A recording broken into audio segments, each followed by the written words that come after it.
સુરતની સારોલી પોલીસ પેટ્રોલિંગમાં હતી ત્યારે મોટી સફળતા મળી હતી। પોલીસે ચલણી નોટોની સાથે બનાવટી નોટો મૂકી ફોન કરતા ગઠિયાઓને ઝડપી પાડ્યા હતા। તો મુંબઈથી ડિલિવરી આપવા આવનારને પકડતા પોલીસે તપાસ હાથ ધરી છે।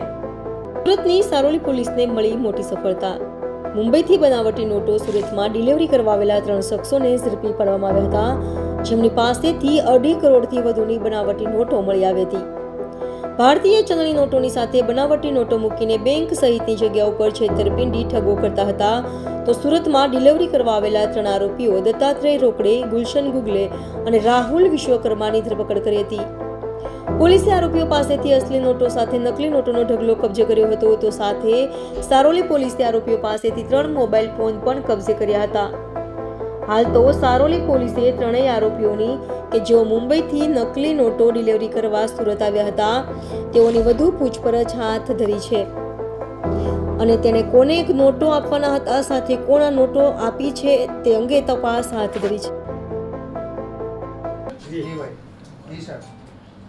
સુરત શહેર police commissioner Shri Anupamsinh Gehlot sir, special commissioner sector 1 બાબાંગ જમીર સર તેમજ ડીસીપી જોન વર્ડ સરના માર્ગદર્શન હેઠળ ભારતીય મુદ્રાની ચલણી નોટોની બનાવટ ન થાય, હેરાફેરી ન થાય તે બાબતે શોધી કાઢવા માટે સૂચના તેમજ માર્ગદર્શન કરેલ હોય।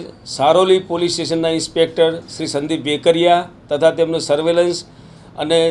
સર્વેલન્સની ટીમ નિયોલ ચેકપોસ્ટ ઉપર વાહન ચેકિંગમાં હતી। એ દરમિયાન બાતમી હકીકત મળેલ કે 3 ઈસમો પોતાની સાથેના થેલામાં 500ના દરની તેમજ 200ના દરની સાચી નોટોની વચ્ચે ભારતીય બચ્ચો કા બેંક લખેલી બનાવટી કાગળવાળી નોટો લઈ અને છેતરપિંડી કરવા માટે સુરતમાં આવનાર છે।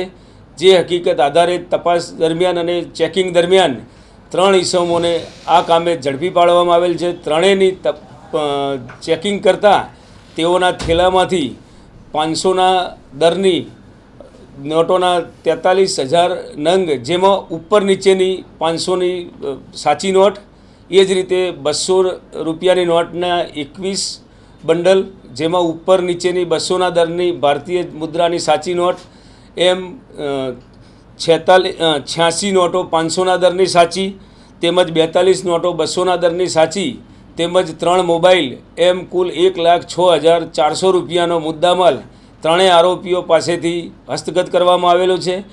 આરોપીઓની પૂછપરછ દરમિયાન પોતે મહારાષ્ટ્રના અહમદનગરના હોવાનું જણાવેલ છે અને આરોપીઓ પોતે સુરત શહેરમાં માર્કેટ વિસ્તારમાં તેમજ બેંકોની આસપાસ જ્યાં ભીડ થતી હોય એ દરમિયાન લોકોને છેતરી અને અન્ય નોટોના બદલામાં આ નોટોના બંડલ આપવા માટે પોતે પ્લાન કરી અને સુરતમાં આવેલ હતા એવું તપાસ દરમિયાન જણાવેલ છે અને ત્રણેય આરોપીઓની હાલ ઊંડાણપૂર્વક પૂછપરછ ચાલુ છે।